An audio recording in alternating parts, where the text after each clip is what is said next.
Escortés par la police, un sac ou deux à la main, ils ont l'air parfois un peu perdus. En quelques heures à peine, c'est une marée humaine qui quitte les trottoirs de la porte de la Chapelle dans le nord de Paris. Des migrants, plus de 1600 personnes, certains arrivés récemment, d'autres installés ici depuis des années, aujourd'hui en plein doute. Je suis inquiet parce que quand vous ne savez pas où vous allez et ce qui vous attend, forcément vous vous inquiétez, c'est normal. Pour ces hommes, ces femmes, ces enfants, une page se tourne dans le calme. Tout a commencé un peu plus tôt. Il est aux alentours de 4 heures du matin ce jeudi. Dans la pénombre, sous une pluie battante, Mohamed, 39 ans, vient d'être réveillé par les policiers. Il sort de sa tente, un peu étourdi, et ne comprend pas vraiment pourquoi est-ce qu'il doit partir. Je dors, je vis ici en France depuis 2 ans.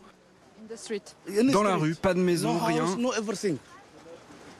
Qu'est-ce que je peux faire? Je ne sais pas. Là, je suis content parce que j'ai un entretien prévu pour avoir des papiers. Un rendez-vous primordial pour lui pour obtenir des papiers et une solution d'hébergement loin de la rue. Pour d'autres, en revanche, l'arrivée de la police est une libération, un début de solution et d'intégration.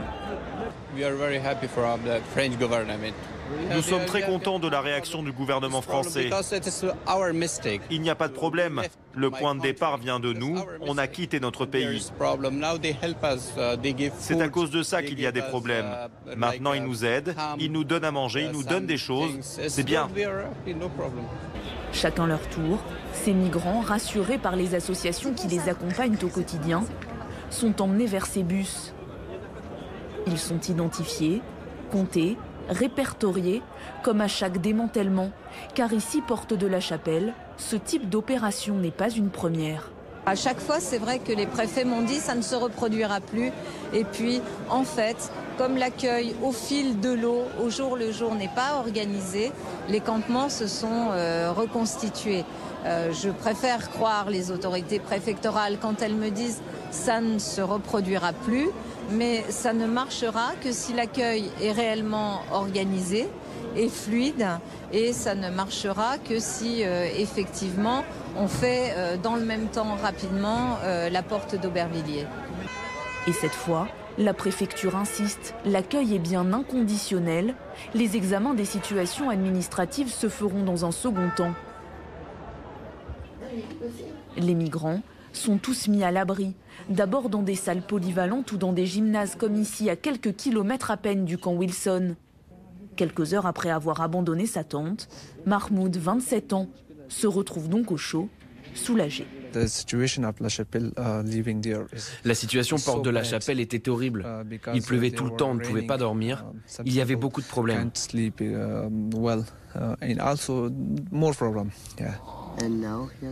Maintenant, c'est bien, c'est mieux. Des migrants pleins d'espoir, même si cette étape n'est qu'une transition, car le gymnase les accueille pendant 1 mois maximum. Les associations espèrent alors qu'il y aura d'ici là une solution pour chacun. La garantie qu'on essaie de tenir, qu'on a réussi à tenir jusqu'à maintenant à la Fondation de l'Armée du Salut, c'est qu'on n'ait pas de remise à la rue. C'est-à-dire qu'on ne nous dise pas, ok, il vous reste les Dublinés, ou eux, on ne sait pas trop quoi en faire, ou ils ont refusé quelque chose, vous fermez le gymnase.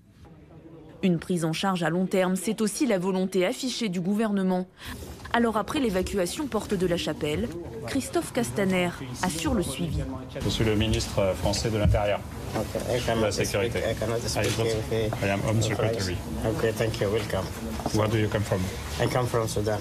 Le ministre de l'Intérieur vient visiter ce centre d'accueil et d'examen des situations. L'occasion d'échanger avec les personnes mises à l'abri et de faire de ce démantèlement une opération présentée comme humaniste. Il est essentiel pour nous que nous puissions garantir l'accueil que nous devons à celles et ceux qui viennent en France demander l'asile. Il est essentiel aussi que nous prenions en charge celles et ceux que nous accompagnons dans le process. Il est essentiel enfin que nous accompagnions ceux à qui nous accordons la protection. Le ministre qui a également assuré que ces évacuations allaient se répéter, notamment sur le camp voisin de la porte d'Aubervilliers.